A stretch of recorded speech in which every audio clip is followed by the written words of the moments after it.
Edward Snowden, hero or villain? As you may know, the former National Security Agency employee is living in Russia on the run from U.S. authorities. He is charged here with theft of government property and violations of the Espionage Act for telling a newspaper how the USA was gathering information about ISIS and other terrorist organizations. NSA Director Mike Rogers says the classified information Snowden made public, quote, has had a material impact on the agency's ability to generate insights as to what terrorist groups are doing around the world. Tomorrow, a movie about Snowden comes out. Here's a scene. How is this all possible? Keyword selectors. Attack, take out, Bush.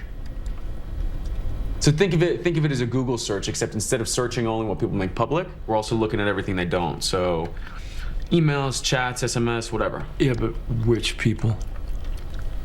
The whole kingdom, Snow White.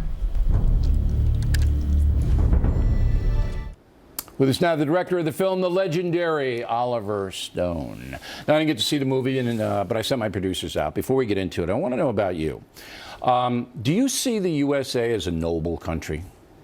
Yes, in its intentions, yes. And I admire its history, much of it. And I grew up here, you know. I was a New York boy. My father was a strong Republican. He voted, certainly Eisenhower was his man. And he wasn't so happy when I went to Vietnam as an infantryman. I mean, he didn't see the need for me to go. But my father I admired him very much. All right. So basically you were brought up in a traditional home, and you say now that you admire your country. Politically, you would say you were left, right? A little sympathetic to the Castro brothers in Cuba, Bernie Sanders supporter. So you'd be in a left-wing category? You could say that. Okay.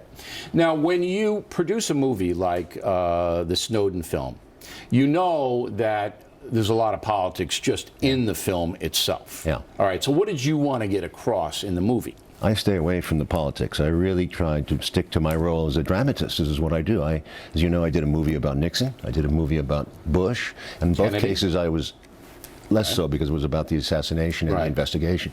But Nixon, they thought I was too empathetic to him. And as with Bush, I felt strongly that, you know, I was criticized by the left for not making him more demonic. So there's two roles here. There's me as a citizen talking, speaking out to you, and there's me as a dramatist who's telling a story. But can't you, can you, I should say, as a director, and you have a script to work with, obviously you approve the script, you like the script. In this case, my producer reports this film is sympathetic to Snowden. It's sympathetic. You would agree with that. Empathetic. All right, empathetic, sympathetic. No, you know me, I'm not that well educated on the words, but it makes them look good, right? Well, in totality. It's for you to judge. When you see the movie, you come out, you know, it's not trying to lead you. I'm trying to lay out a story that happened between 2004 and 2013. And the story is exciting. It's thrilling. It takes you to a place that you've probably never been because we don't know a lot about the NSA or the CIA. That's true. But surely you know that there's emotion attached to Snowden.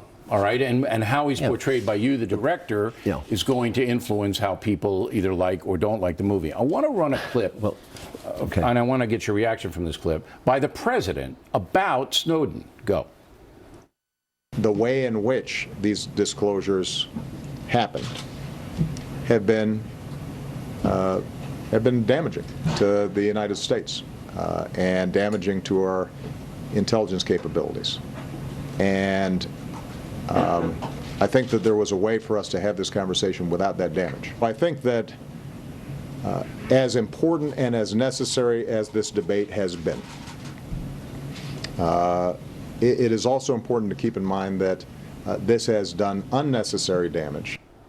Okay, so not a conservative man, liberal man, Barack Obama. How do you react to what he said? Well, he's also said the opposite. He said that it's brought up the conversation and the need for reform has to be discussed. And he, in fact, endorsed the Freedom Act, which was passed in 2015, which, although, you know, some people criticize it as being too moderate, but it was voted on by 200 Republicans, more or less, in the House, and I think- 35 Republicans in the Senate. I think most Americans want more security. We dealt with this yesterday with the hacking and the leaks in Colin Powell.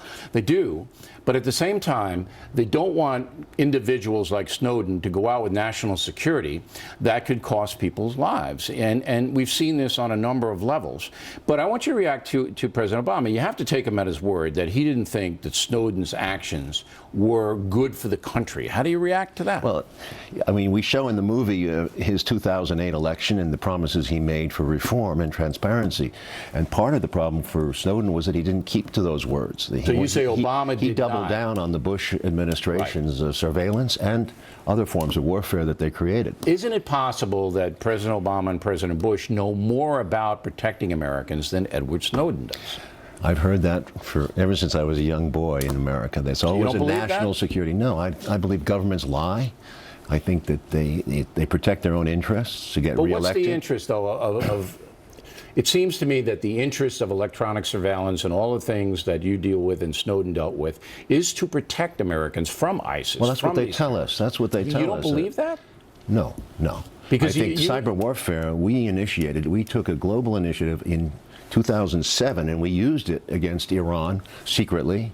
And even it's still classified and we haven't admitted to it. But that Stuxnet virus got out in the world. It went through Iran, went to other countries like Jordan, and it went on and on. I talked to the guy who solved the Stuxnet virus. He said it took 7-8 months to find out what it was. I can't speak to that because... The point being that we started a form of warfare like...